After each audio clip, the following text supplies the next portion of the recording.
السلام علیکم دوستانو، شیردل تخنیکی معلوماتی چینل ته ښه راغلاست. الله تعالی دې وکړي د صحت او عافیت جامه پتن ولرئ. زموږ د نن ورځې ټاپک او موضوع ده د اومز لا، یعنی د اوم قانون په رابطه باندې ده او د دې د فرمول په رابطه باندې ده. دوستانو زه غواړم په دې رابطه ستاسو سره مختصر لنډ او مهم معلومات شریکم.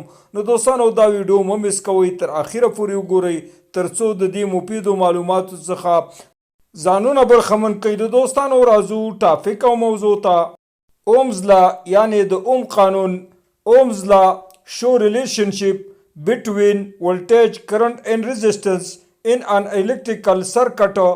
یعنی دوستانو د اوم قانون عبارت دی چې دا دوستانو موږ ته شو کوي ملګرتیا په مابین د ولټیج او کرنٹ او ريزسټنس کې چې په یو برېښنایي الکتریکل بند سرکټ کې موجود وي. د دغه درې واړو ملګرتیا ته چې په یو برېښنایي بند سرکټ کې درې واړه کار او فعالیت اجرا کوي په یو وخت کې، نو دغه ملګرتیا ته دوستانو د اوم قانون ویل کیږي. چې ولټیج یعنی د ولټ اندازه او کرنٹ یعنی امپیر، ريزسټنس یعنی ممانعت، کله چې دا درې واړه په یو برېښنایي بند سرکټ کې کار او فعالیت اجرا کوي په منظم ډول باندې، نو د دې درې واړو کار او فعالیت اجرا کولو ته د اوم قانون ویل کیږي. راځو د اومز لا یعنی د اوم قانون فرمول ته چې عبارت دی دوستانو V is equal to I into R.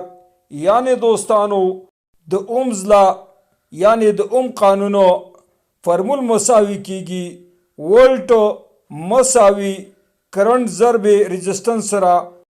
دیتا د اوم لا قانون فرمول ویل کیږي. دوستانو دا وا زموږ د نن ورځې ټاپک او موضوع چې د اومز لا یعنی د اوم قانون او فرمول په رابطه باندې وا. دوستانو که غواړئ د بر تخنیک څخه ځانونه برخمن کړئ او خپل هر قسم برقي وسایل په خپلو کورونو کې ترمیم او جوړ کړئ، نو دوستانو که زما چینل مو نوی سبسکرایب کړئ، زما چینل سره سبسکرایب کړئ او که دا ویډیو مو خوښه شوي در سره لایک او شیر کړئ د خپل ملګرو سره ترڅو خیر او پیدې ټولو ته ورسیږي. دوستانو ستاسې د توجه او لیدو څخه یو نړۍ مننه. السلام علیکم.